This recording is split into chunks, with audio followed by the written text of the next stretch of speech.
And welcome everybody, and thank you guys for joining me again. My name is Wilkie and I'm here with another Shadow Arena video. So we're going to be talking about an announcement, more importantly about an interview that the lead producer Kwangsam Kim had or held. In this case, or in this process, we're also going to be talking about the early access release date, potential patch notes or potential patches, and also the payment model, and also a few other things. So keep your eyes peeled. As usual, the link, which you can see in the top corner, will also be put in the description below. As far as the rest goes, I only have one more thing I want to add before we go into this interview. We don't know when we actually get the patch notes. We only have the confirmation that it's most likely going to be before the actual server opening. We just don't know when. So it might be an hour before the servers go live. It might be a few days before the servers go live. We don't know. By the time this video is released, we're gonna have 7 days till early access, depending on when you actually watch the video. Might be even less. So yeah, let's just start. We're gonna head over here.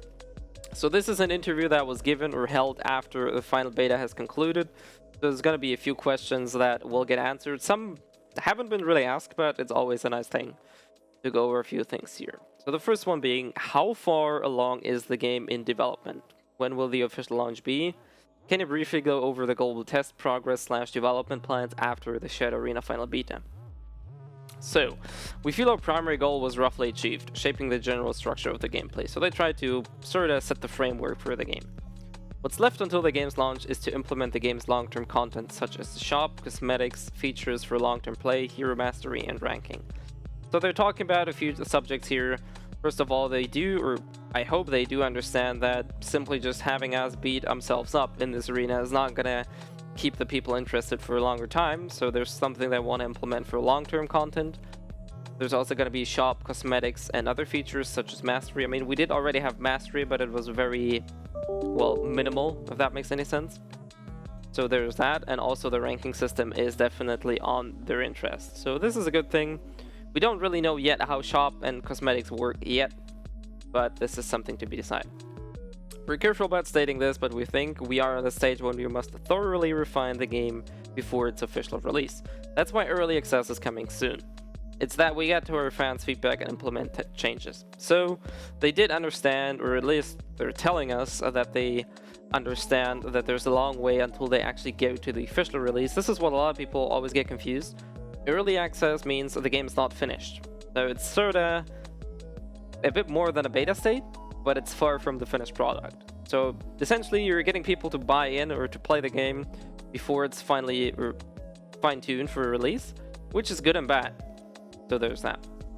And obviously the most important part, I think, for a lot of people, the early access starts on 21st of May, which is, as I said, in 7 days after the launch of this video, maybe less depending on when you actually watch the video. And then they will also announce seasons and other things with that. So I think this is a very good direction. They're at least talking more or less openly about what they are trying to achieve and how they go about it. Generally though, the most important bits and pieces, there's gonna be some kind of thought about long-term or longevity of the game, which I think is very crucial. Which I think a lot of people don't really, they haven't played that much due to the fact that the beta was very limited. But I think it's good that they are addressing it right now, because most games that follow this type of gameplay or sort of genre, I guess, do struggle in long-term survival. So I think it's very crucial that they think about it this time. Many players are wondering what approach you'll take for the business model of Shadow Arena after launch. Can you touch on this subject a bit? Would players need to buy Shadow Arena to play? If so, how much would it be for each region country? I think they mean country, not county, but might be county. We plan to make our game available through the free-to-play model. So another confirmation, we did already know this from the Discord, but for those of you who aren't on the Discord or haven't seen the messages, it is hereby, well, it's not 100% confirmed, because certainly this wording could mean that there are other thoughts in mind, but generally they will try to make a free-to-play model out of this one. Our hope is that Shadow Arena will become the newest esports game, and we believe that we must reach a large, diverse player base in order to grow as an esport. Very true.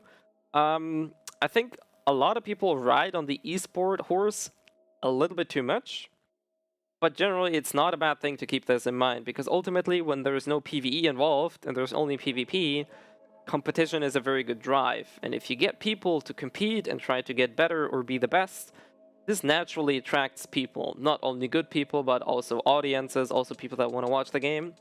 And when the game establishes itself as a good, I guess, viewership model or as a good game to watch, it's a good step forward in order to sort of establish itself in esports. I don't think the game is esports ready, hashtag PUBG, but I think it's good that they think about it.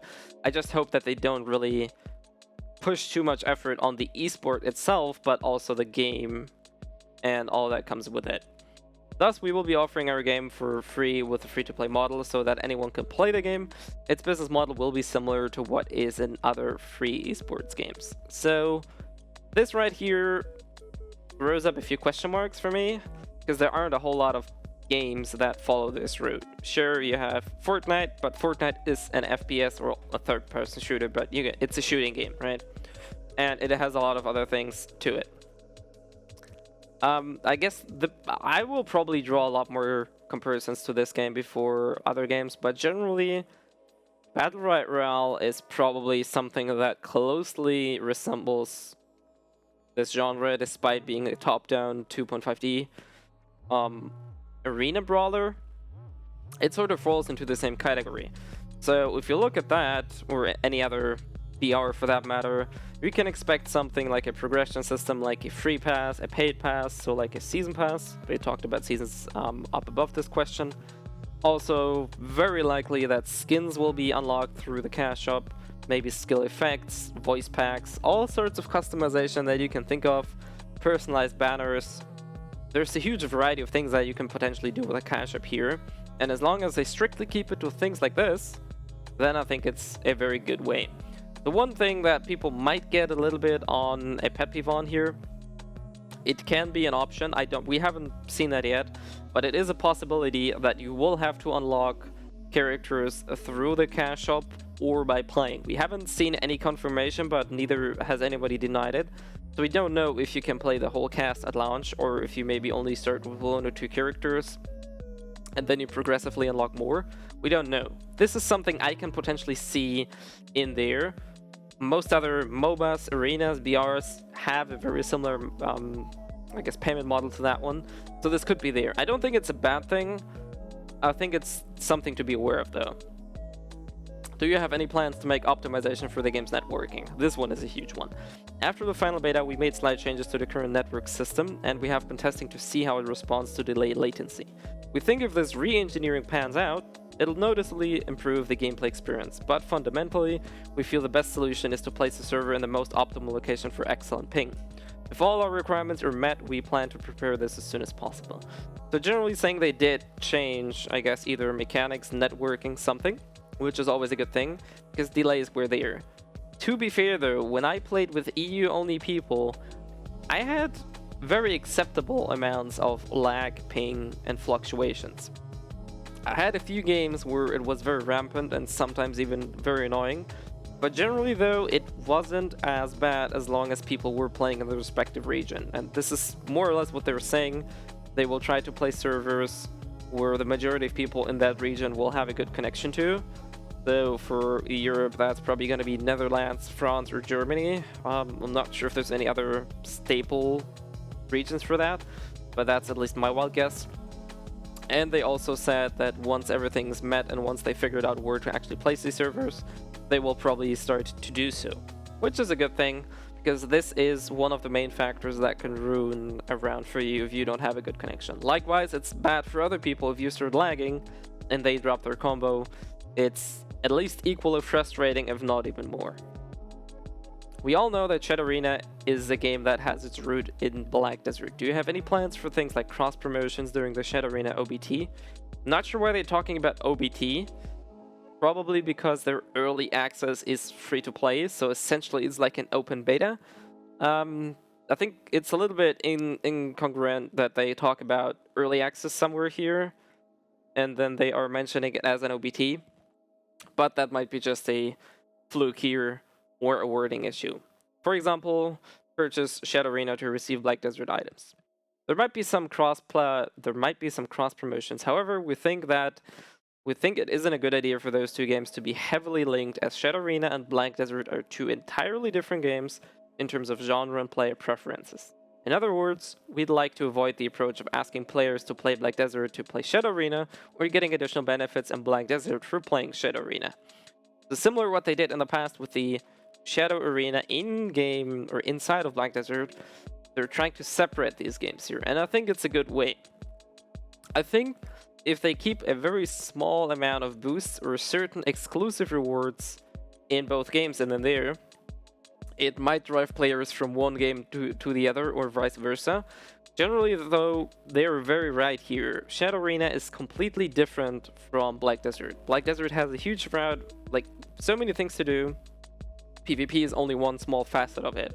Shadow Arena, on the other hand, takes this out and pretty much focuses 90% of the gameplay around PvP. There is a little bit of PvE if you think about Shadow Lords and mob farming, but the main entire point is farm gear, kill people, survive.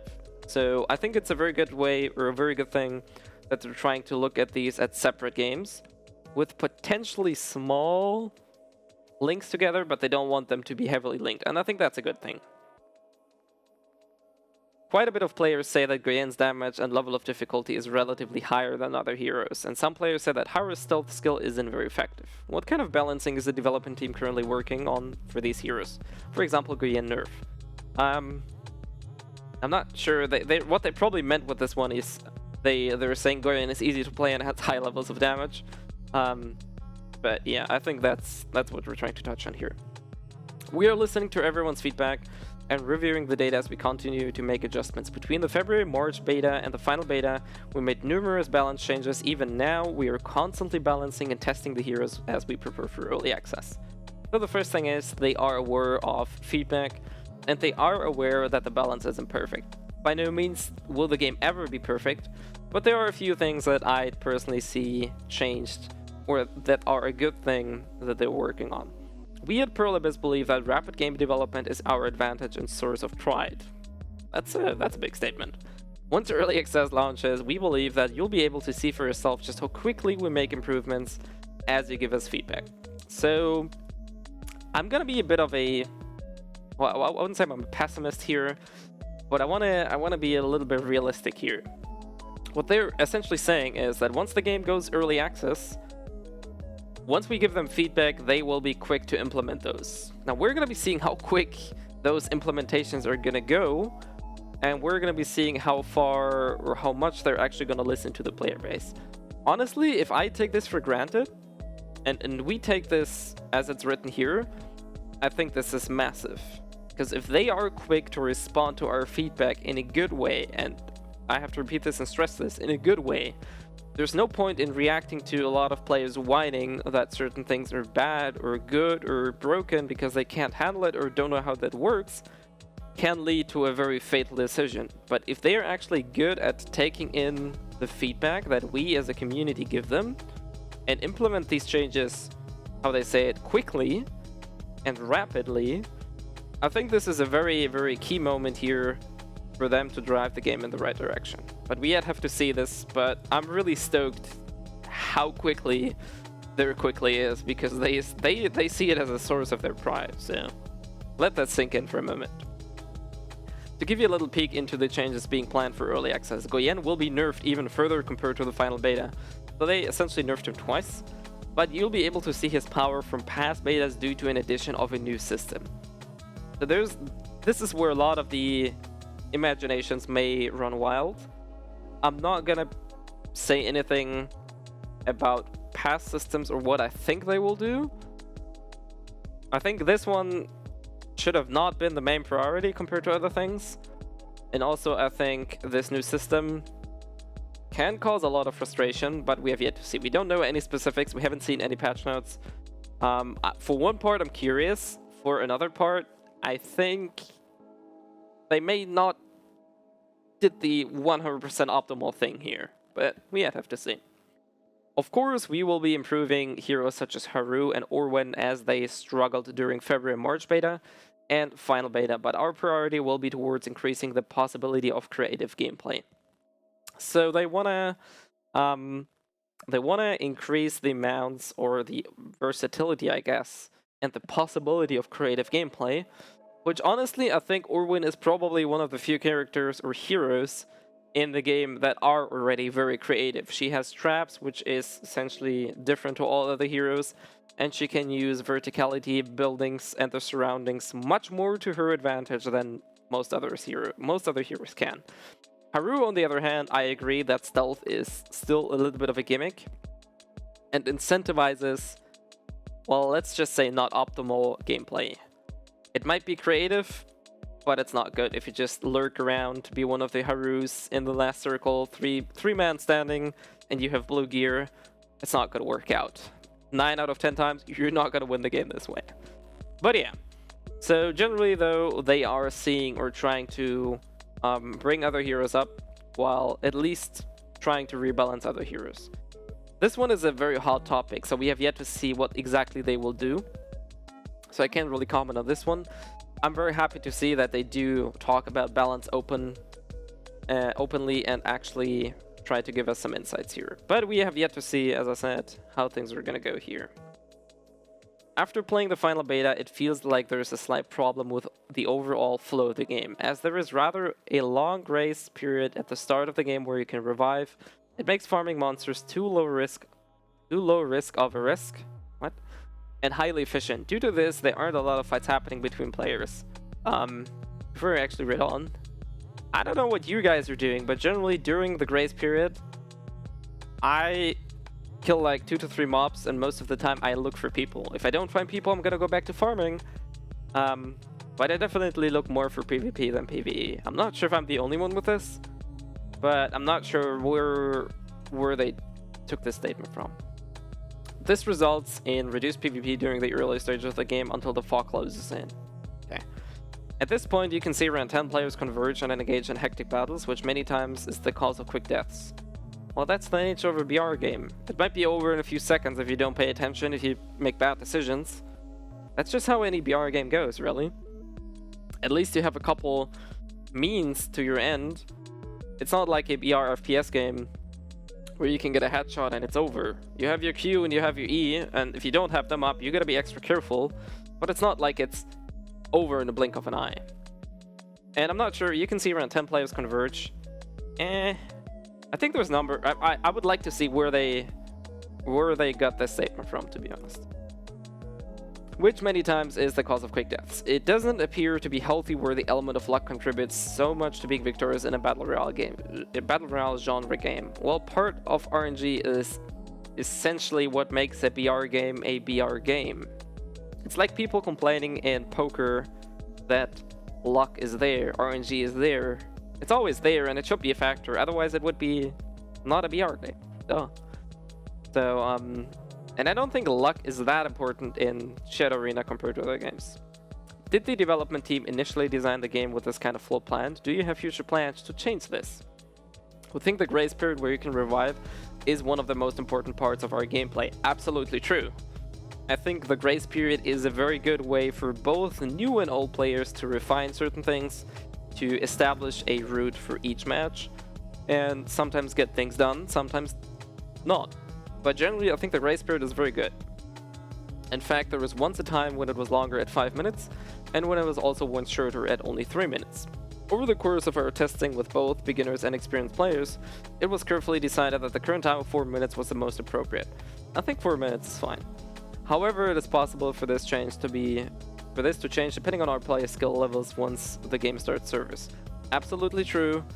What we've seen in the closed beta is by far not what the full bloom of this game can be. Once people learn every class, once people understand spacing, once people understand mechanics, I guess the general rules and mindset of this game, a lot will change. Tier lists will shift, player choices will shift.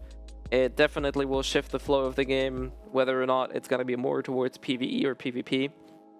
There's going to be huge changes once people get comfortable with the game and start realizing what the options are.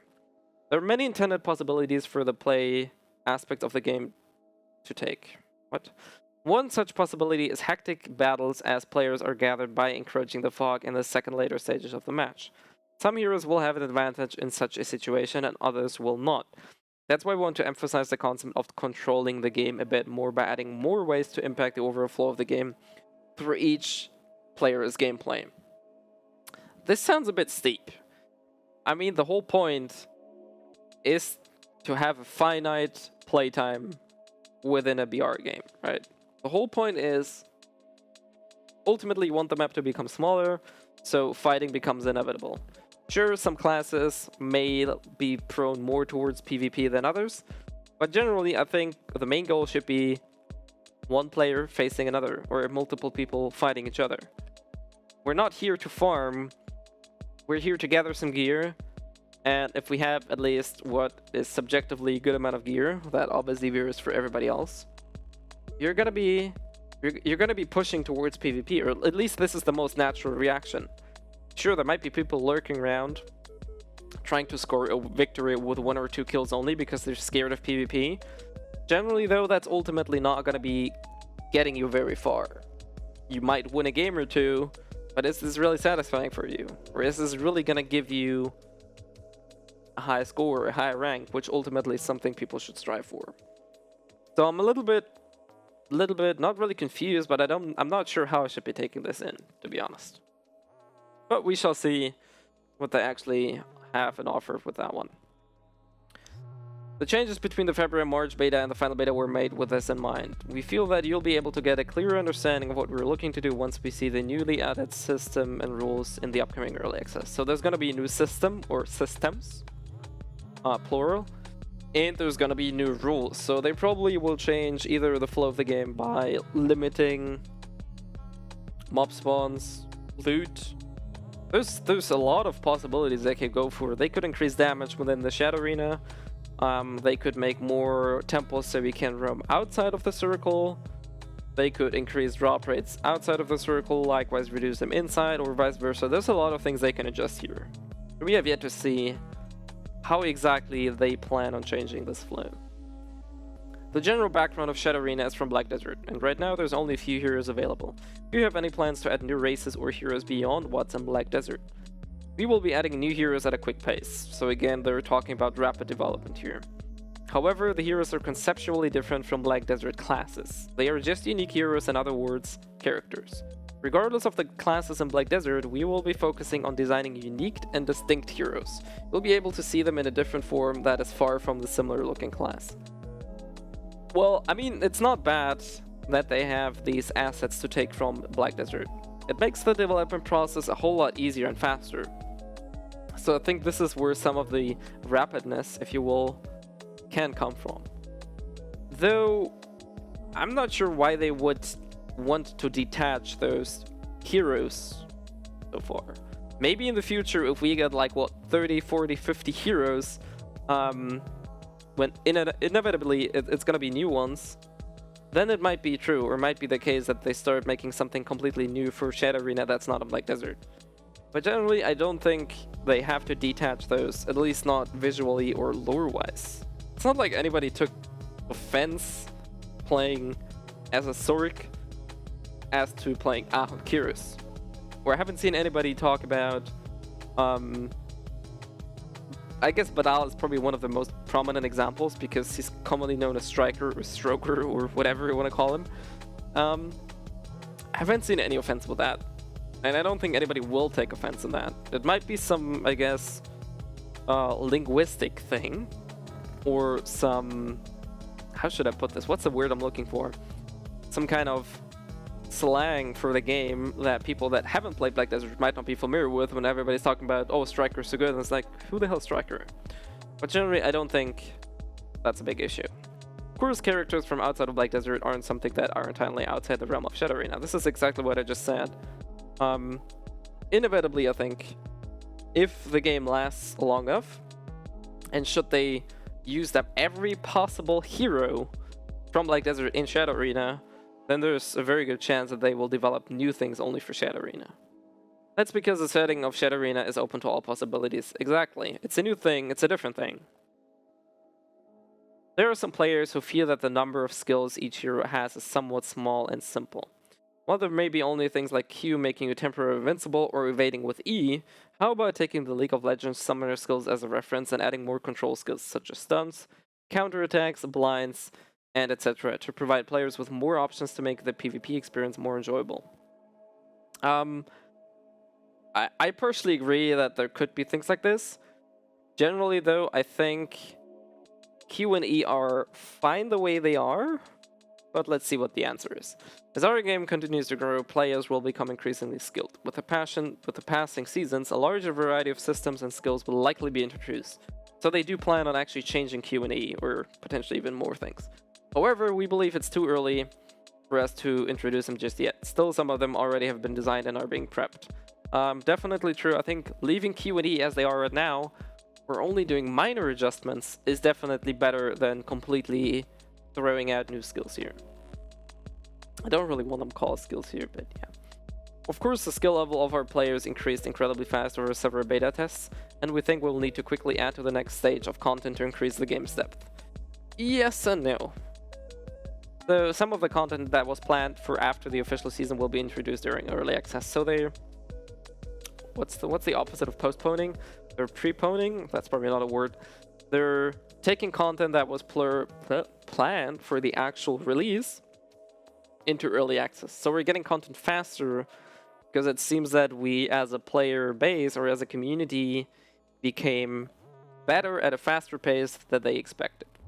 If our player base is big enough and many players ask for a deeper depth of play, we promise to introduce them right away. Well, I think we don't really need to rush things that hard. There currently aren't that many distinctive features on the map. The only features are just red dragons and altars. Does the development team plan to add more features? For example, buffs, hidden passages, or puzzles to the map for more ways to play out a match and make matches more fun. There's tons of content waiting to be added. As I said, there's a lot of things they could go for. As mentioned in my answer to question 8, there's a lot of things being prepared, but we're taking a step-by-step approach while closely watching our players' skill base. Very good thing, I think. As for those features you mentioned, check out what we've prepared in the upcoming early access. This one here could be interesting.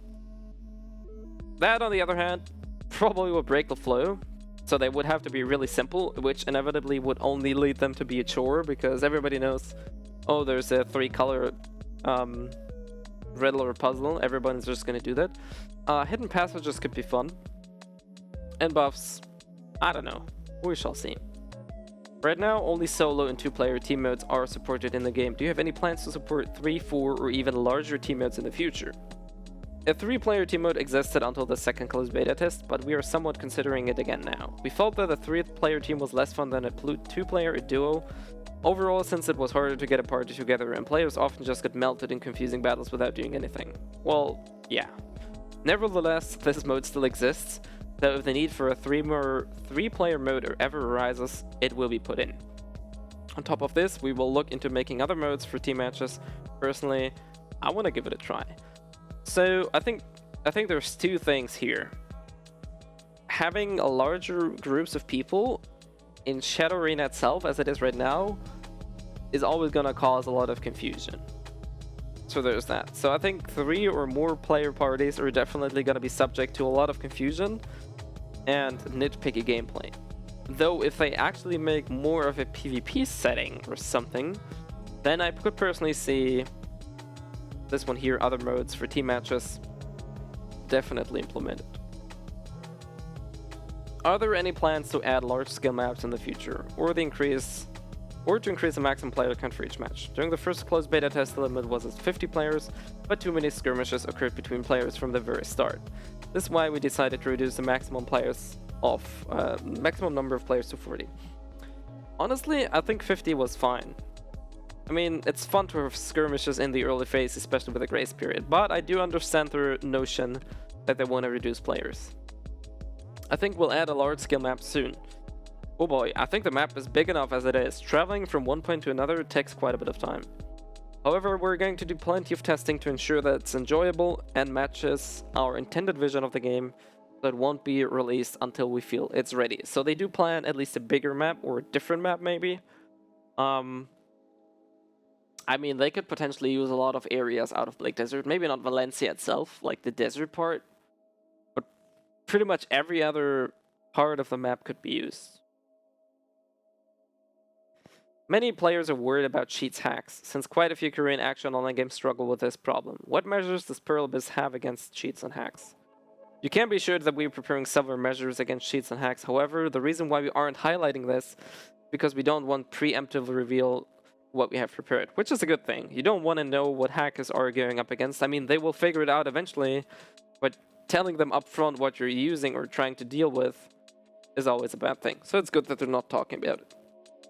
We know how important it is to take quick and decisive actions against hacks and cheats in the PvP genre, so we will be doing our utmost to battle against it. Very good thing. I haven't seen a hacker in closed beta, but given that it's a free-to-play title, this is something we may have to be dealing with. There aren't a lot of heroes to play currently. Do you have any future plans for new heroes? If you do, how many more are you planning on release?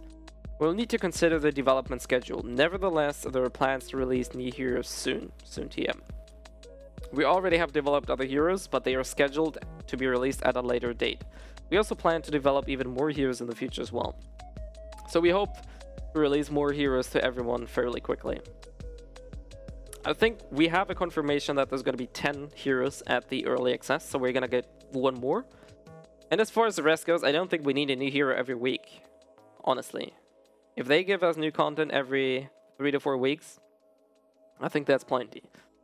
Adding a new hero every week is steep and hard on the schedule and taxing. I think we need to give the game room to breathe, see how it pans out. A simple thing, or it might seem a simple thing to just add a hero. You don't know how it balances out. You don't know how it changes the balance of the game.